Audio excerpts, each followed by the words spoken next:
TDP చివరి విడతగా మిగిలిన 36 శాసనసభ స్థానాలతో సహా మొత్తం 25 పార్లమెంట్ స్థానాలకు గాను అన్ని స్థానాల్లో అభ్యర్థులను ప్రకటించింది. శాసనసభ అభ్యర్థుల జాబితాను సోమవారం అర్ధరాత్రి దాటాక 1 గంట సమయంలో టీడీపీ విడుదల చేసింది.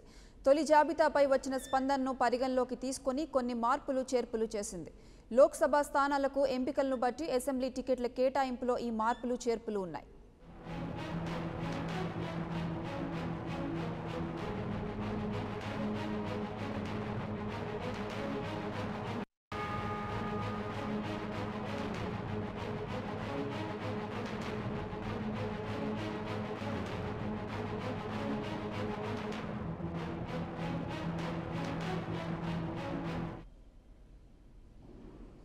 విజయనగరం, సింగనమల, కదిరి, పోలవరం, కర్నూలు తదితర స్థానాల్లో సిట్టింగ్ ఎమ్మెల్యేలుగా ఉన్న మీసాల గీత, యామిని బాల, చాంద్ బాషా, మోడియం శ్రీనివాసరావు, ఎస్వి మోహన్ రెడ్డిలకు టికెట్లు ఇవ్వలేదు. వారి స్థానంలో వేరే వారికి పార్టీ తరపున పోటీ చేసే అవకాశం దక్కింది.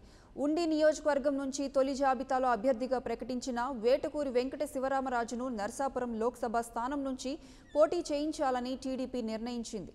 సిట్టింగ్ ఎమ్మెల్యే బ్రహ్మానందరెడ్డికే నంద్యాల స్థానం దక్కింది. ఆళ్లగడ్డ నుంచి మంత్రి అఖిలప్రియ పోటీ చేస్తున్నారు. భూమా కుటుంబంలో 2 సీట్లు దక్కాయి. విజయనగరం అసెంబ్లీ స్థానం నుంచి ఎంపీ అశోక్ గజపతిరాజు కుమార్తె అదితి పోటీ చేయనున్నారు.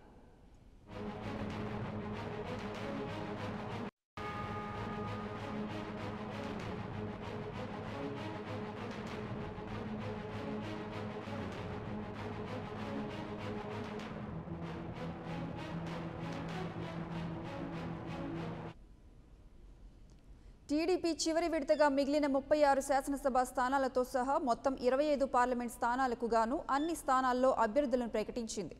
శాసనసభ అభ్యర్థుల జాబితాను సోమవారం అర్ధరాత్రి దాటాక 1 గంట సమయంలో టీడీపీ విడుదల చేసింది. తొలి జాబితాపై వచ్చిన స్పందనను పరిగణలోకి తీసుకొని కొన్ని మార్పులు చేర్పులు చేసింది. లోక్సభ స్థానాలకు ఎంపికలను బట్టి అసెంబ్లీ టికెట్ల కేటాయింపులో ఈ మార్పు చేర్పులు ఉన్నాయి.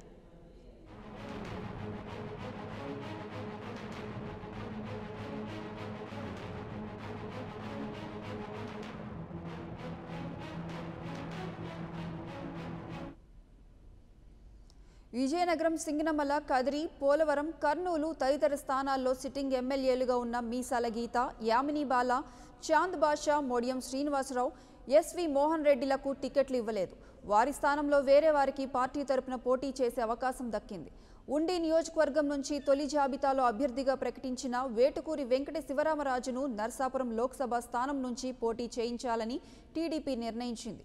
సిట్టింగ్ ఎమ్మెల్యే బ్రహ్మానందరెడ్డికే నంద్యాల స్థానం దక్కింది. ఆళ్లగడ్డ నుంచి మంత్రి అఖిలప్రియ పోటీ చేస్తున్నారు.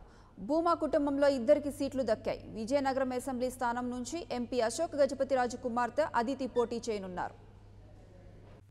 For more updates, please subscribe 99 TV Telugu.